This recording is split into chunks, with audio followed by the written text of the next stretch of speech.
আজ তোমাদের দেখাবো এই সুন্দর ধূপকাঠি স্ট্যান্ডটা কিভাবে বানালাম। আসলে এর আগের দিন যে পপকর্ন ব্যাগটা বানিয়েছিলাম সেখানকার কিছু পুঁতি বেঁচে গেছিলো।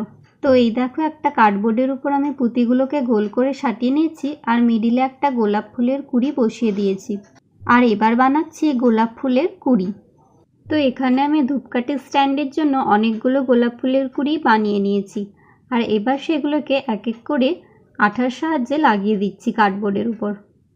আর এবার একটা ধূপকাঠির স্টিক নিয়ে নিয়েছি আর সেটা দিয়ে ভালোভাবে সবগুলো গোলাপ ফুলের কুঁড়িতে ফুটো করে দিয়েছি, যাতে সেগুলোতে ধূপকাঠি আটকাতে পারি। এইবার হচ্ছে রং করার পালা। আমার এই ধূপকাঠি স্ট্যান্ডটা বানানোর কোনো প্ল্যানই ছিল না, বাট যেহেতু পুঁতিগুলো বেঁচে গেছিলো তাই জন্য ভাবলাম কিছু একটা ডিআইওয়াই করেই নিই। তো তোমাদের আমার এই আইডিয়াটা কেমন লেগেছে কমেন্টে অবশ্যই জানাবে। আজকের জন্য এতটুকুই। Bye bye.